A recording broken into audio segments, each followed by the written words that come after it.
Is this better?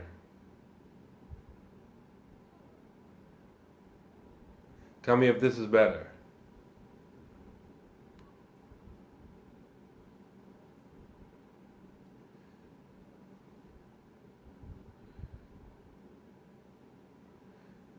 Yeah, that's better. Okay. Might have to return this microphone. Okay. I'm glad you told me that. You asked how old was I when I embraced Islam, uh, and what year? The year was 1991, late 1991. I don't remember exactly which month, the last 3 or 4 months of the year, and I was 19, 19 years old. Late 1991, 19 years old. I think I was 19, yeah. I graduated high school in the year before, 1990, 1991. Yep.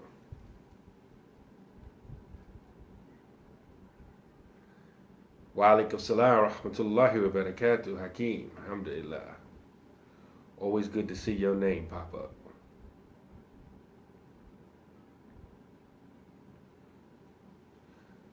Umar Drami on deck. Allahu Akbar. Umar Drami, he's one of the teachers in the Dara, the Quran school that my children are going to in the Gambia. Allahu Akbar. It's kind of late, Aki. What you doing up? You're about 4 or 5 hours ahead of us over there. Alhamdulillah. Okay. Why you chose to accept Islam? That's the hardest question for me to answer. You know why? Because usually most people, when they talk about why they became Muslim, usually they have some, spectacular experience. Maybe they had a dream, or maybe they were searching for the truth and they were researching different religions. I can't answer that with a concrete, 1+1=2 answer. In hindsight, the only thing I can say is that throughout my life at the time, I feel like Allah put different people in my life that planted seeds of Islam in my subconscious. And I believe that those seeds uh, uh, sprouted and started to bear fruit when I actually took Shahada. So as not to be too long-winded, the influence that I can remember, uh, one of the influences that I remember the most, that the first thing that jumps out in my mind was a group that was a pseudo-Islamic group that was headed by a person that a lot of us call Dr. York. At the time, I think he was being called Al-Imam Isa Al-Hadi Al-Mahdi or something like that. And at the time, his group was known as the Nubian Islamic Hebrews. Now, they changed their names many times, but I think at the time their name was the Nubian Islamic Hebrews. And if you know anything about New York City during that time period, they were all over the place, all the major shopping areas. Like, for example, I'm from Queens, so the major shopping area / hangout was Jamaica Avenue, the Coliseum. So they were all over there. If you went to the Bronx, Fordham Road, they were there. If you went to 42nd Street, they were there. If you went to the Village, Washington Square, Washington Square Park, West 4th Street, they were there. If you went to Brooklyn, Albee Square Mall, they were there. And so, at the time, in my mind, I don't know anything about Islam at all whatsoever. I'm seeing a lot of them, they're wearing white kufis, white jalabiyas or white thobes. They dress like a lot of the Sudanese. If you know their history, you know why.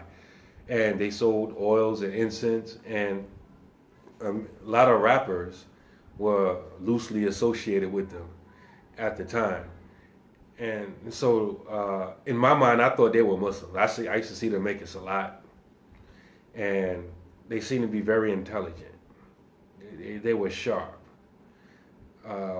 One experience that I remember, I came up to the Coliseum, and there was a big crowd around this one brother's table, and he was debating a white person. If you know anything about this group, their history, there's like a hodgepodge of everything. You find a little bit of Nation of Islam in there. You find a little bit of Hebrew Israelites. There's a little bit of everything in there, right? And so one of the things they used to say was that the white people were devils. And this brother was debating a white person, explaining to him why he was the devil. There was a crowd of people around. And they were going back and forth with different points of history, and he was naming and listing and, in chronological order of all of the genocidal, travesties that people who identify as white have done to those who are non-white. And after this, polite, respectful debate back and forth, they had at least about 30, 40 people standing around. And the white person said, you know what? You're right. I am the devil. And I'm like, wait a minute, what? I mean, that kind of like messed me up. I like, hold up, this dude convinced him that he's the devil. And so that's just one story that sticks out to my mind. And so when I did end up taking Shahada, I had a few of their books, and alhamdulillah, my early teachers made sure that, I wouldn't be interacting with those books in my early years of Islam. And I didn't understand why until later. So alhamdulillah. I see Brother Umar watching. If y'all, those of you who are watching the live, you see a brother named Umar's woodburn art. That's his art right behind me. And I set up the camera this way just to show his work. Because anybody who watches my videos when I do my live from the masjid, I'm usually set up here. I'll turn the camera around. You see the member right there. I'm usually set up like right here. But we got this new beautiful piece of work that he has done with his own hand. I wanted to showcase it because it's actually beautiful, alhamdulillah. So I wanted to have that as my backdrop, inshallah. And check the brother out if you want to patronize him. The brother does good work, inshallah. So, Khalil, hope I answered that question good enough. Who actually introduced you to Islam? It was a brother. I was in Queen's House. Anybody who's familiar with New York City, you have, like every county, every municipality has a local jail. New York City, which is actually made out of 5 counties that they call boroughs, not only has Rikers Island, which is technically in Queens, but people from every borough go there. But you have Brooklyn House, Queens House. I was in Queens House, and at the time, a brother. At the time, how can I say? Someone told me, because I was identifying as a Muslim, not because I thought I was Muslim or anything like that, but I was. Long story short, somebody asked me, I told one friend that I knew that I wanted to learn Islam. And this so-called friend was like, okay, if you want to learn Islam, the first thing that you have to learn is the supreme mathematics. Knowledge, wisdom, understanding, culture, freedom, power, refinement, whatever, all that, right? And so I'm in his cell thinking I'm learning Islam, and I'm trying to memorize the supreme mathematics. Those who don't know what that is, that's part of 5% so-called nations of gods and earth, part of their program. And so what have you. So they give a name and an attribute to all the numbers. And so, but anyway, so I'm memorizing that. And somebody that I never interacted with before sees this going on. So he comes in and so he's like, "You Muslim?" And I was like, "Yeah." And he said, "Assalamu alaikum." And I didn't know how to say wa alaikum salam. I said, "Yeah, what's up, peace, man." And he had a strange look on his face. And he said, "Yeah, I'm Muslim too." I said, "Okay, that's what's up." And then he said, "You make salat?" I said, "Make some what?" He said, "Do you make salat?" I said, "Make some what?" He said, "Do you pray?" I said, Yeah, I pray all the time." And so I'm assuming that at that point he recognized that I wasn't really Muslim. Then so he began to explain in common everyday English what the five pillars were. And I don't remember what he said verbatim, but he said that, you know, he explained, you know, the five pillars. Like I said, I don't remember what he said verbatim, but then he said something in Arabic, and he said we say this in our prayers. So I'm assuming that he mentioned the Fatiha. And then what I remember most is that he said, you know, I was Muslim out in the street, but you know, I drank a lot. You know, I got caught up and I was doing this and that. And I like, oh, you drink too? And I was about to take the conversation someplace else, but he brought it right back on course. And then he said, when you go here, most likely you'll be going to Rikers Island. You'll be going to the island. 9 times out of 10, you're going to be going to C-73. So you got a strong community there. When you get there, you know, get with the Muslims there. And so I forgot about that conversation. I stopped learning the supreme mathematics, and I actually followed his instruction. I forgot about his instructions, actually. And I started questioning this Christian guy that used to come around, and like sincerely questioning him. And when I asked him a question about the Trinity, he got offended. And when he got offended, and plus I looked at him like a sucker anyway. And I'm like, what you getting offended for? I should slap you. What you mean you getting offended? Like, you know, who you have the right to get offended, you know? And so I asked this other Christian dude that I was talking to, I said, man, y'all got any Muslims in this dorm? And he introduced me to a brother. And then at that moment, the other brother's instructions came to my consciousness. And long story short, because I don't know how many questions you have, I was introduced to him, and he gave me some more dawah, invited me to the masjid with him the next day, and kind of like ignored me for that whole morning. And I approached him. I was like, yo, I'm not going to the masjid with y'all. They about to do the call out. He was like, oh yeah, you still want to go? I'm like, yeah. And so I went to the masjid with him. I don't remember what happened. I do remember that the brothers started arguing, and they almost got into a physical fight. And so the brother asked me, like sarcastically, like, no, like, you still want to take Shahada? In other words, after you've seen us acting a fool, do you still want to take Shahada? I said, yeah, that's what I came here for. Now, in my mind, I remember I was reading Dr. York's books, and I'm not sure, I'm not saying this is what he said, but I remember in the back of one of the books I had, he had like a box, and the box was divided into four quarters. And he had, one of the boxes said Shahada, and they had somebody doing this. And then one of the boxes said, I think, baptism. And they had somebody getting put underwater. And I forgot what the other two was.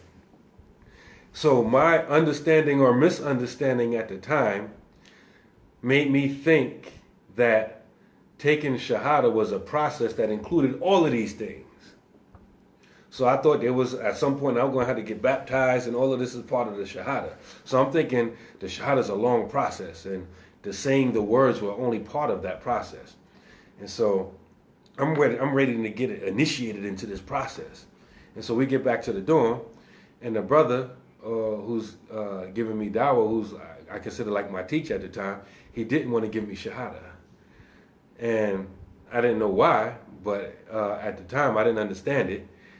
But his understanding was that if he gave me Shahada, and I turned out to be a foul Muslim, the sin was going to be on him, right?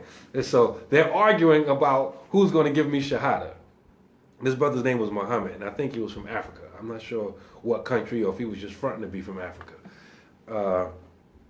And so there's this commotion, and then the brother who was head of security, his name, I thought his name was Sheikh. They was calling him Sheikh.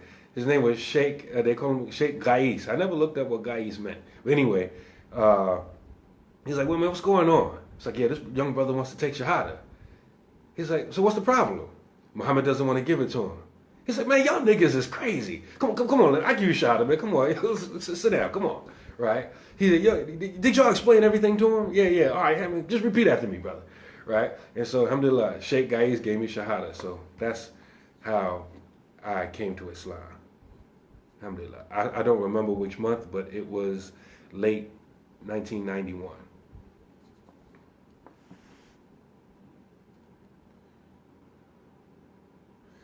How has Islam changed me?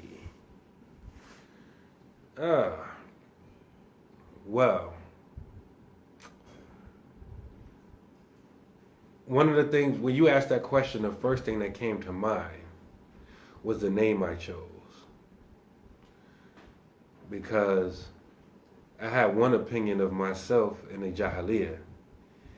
And when they gave me like a book of names, and I was trying to find an Arabic equivalent of the name I went by in the street.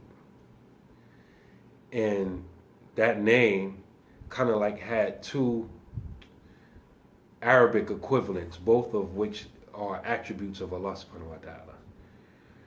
And then the thought came to me, no. Islam is about being humble. Choose something else.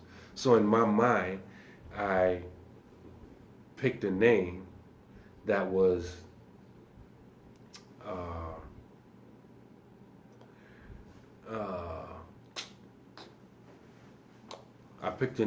the opposite of what I thought of myself.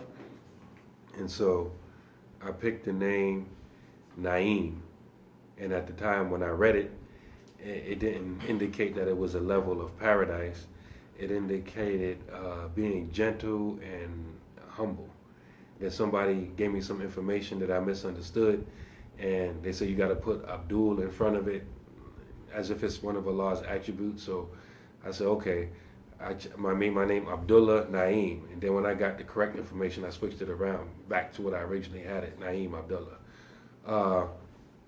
And so I'm getting your question, inshallah.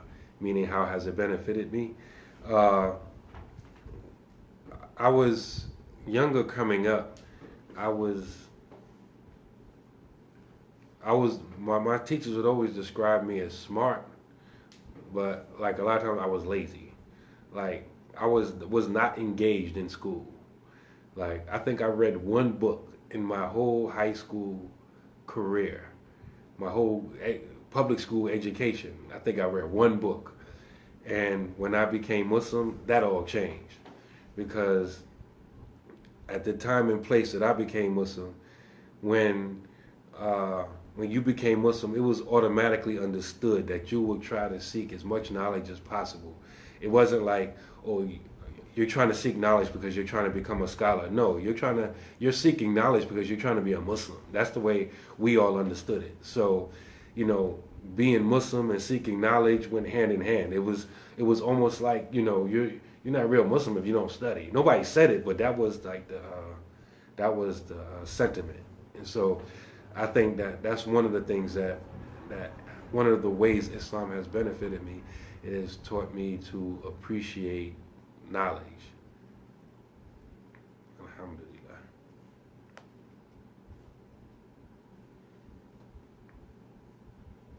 That's one of the ways. I can give a cookbook on how many ways it's benefited me. So, what story in Islam touches you the most? I never had that question before. What story in Islam touches you the most? Outside of the story of the Prophet sallallahu alaihi wasallam, it would have to be either the story of Umar ibn al-Khattab radiallahu ta'ala anhu, and or the story of Yusuf, Prophet Yusuf alayhi salam. All of them touch me, but you find the stories that I feel connected to and the most engaged, the ones I'm most engaged with are those two stories.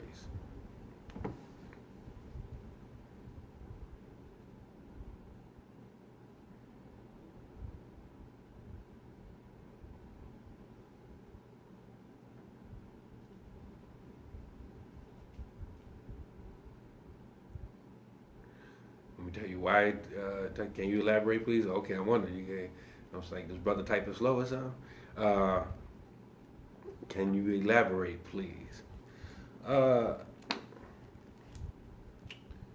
I think a lot of people identify, a lot of people from my background identify with the story of Umar ibn al-Khattab because on the surface, you you know you have this supposedly hard, tough, abrasive exterior, and I think people a lot of people that got any experience in the street, they kind of like identify with that.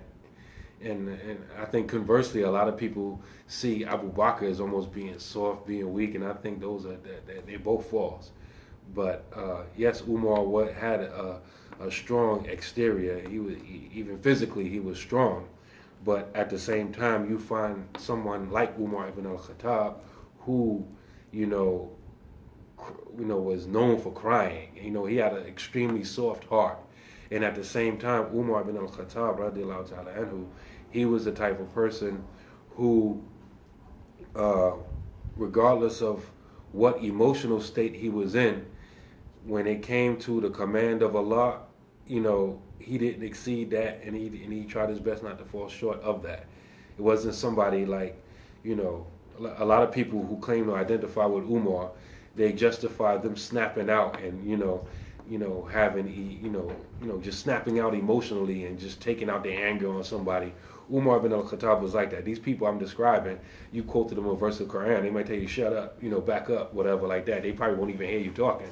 But Umar ibn al-Khattab, regardless of what his state was, when someone reminded him of Allah, he literally stopped in his tracks. You can describe him as an 18-wheeler, a tractor trailer going 100 miles an hour and stopping on a dime when Allah's verse was, when he was reminded of Allah's verse. So I think Umar ibn al-Khattab, he's a very inspirational story. And a lot of times he gives voice to a lot of things in Islam with the Prophet sallallahu alaihi wasallam that we may not have known it had he not verbalized it. And by the way, since we're speaking about Umar, the foundation of much of the Maliki school, my brother Khalil, is based on the rulings of Umar and his son Abdullah ibn Umar.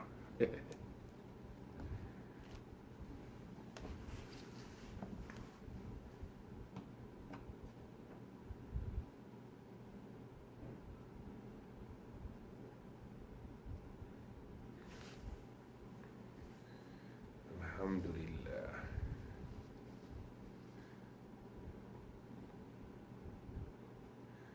Oh, that was shorter than I thought. Alhamdulillah.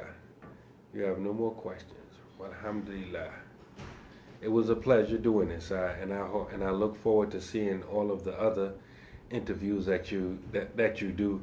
I think it's important that we all document our history and how we became Muslim, because many of us, we're the first Muslims in our family. And when you look at people who Islam has become part of their culture, meaning that Islam has been in their culture for hundreds of years, a lot of them can identify the first Muslim in their tribe or their country, or the Sahaba, or whoever the notable figure was or group of people were who brought Islam to their people. And so for many of us, we are the ones who have brought Islam to our families. And I think we take it for granted that our story will be known when we're gone. And that's not necessarily the case.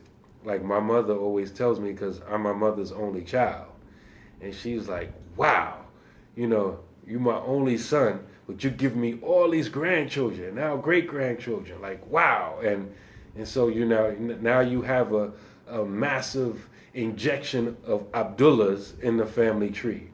And so to ignore the Abdullah faction of my family, will be just basically straight up lying, like just telling, making up some meta history about our family. How you gonna tell a story of my family and discount or dismiss or erase this whole big gigantic chunk of the family from the history? So I think this is important, and I pray that everyone else who you reached out to they don't drag their feet. It's important for themselves, their families, and people in general. Like I said, the reason why I came to Islam is not like as fantastic, and I didn't have like a quote unquote epiphany where I saw the light or I had a dream. It wasn't anything like that. It was just I feel like that Allah subhanahu wa ta'ala just slowly lifted layers of veils from my eyes and eventually brought me to Islam. Like I know many people who, like I know one brother, one imam, he told me his story. It was like he had dreams, and like he had a dream that he was leading the people. He was like in the shoes of Malcolm X. It was like like real dramatic. Mine was nothing like that. I was just tired of what I was doing, and Allah afforded me the opportunity to have a clear head.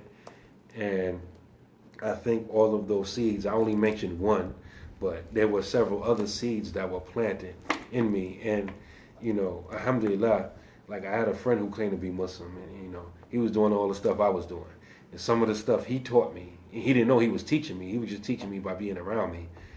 I tried to practice, or I actually verbalized when I became Muslim. But alhamdulillah, I always had good people around me who were like, "Where do you get that idea from?" And like, well, no, my man was Muslim. Like, no, man, that's not Islam, man. Forget all that.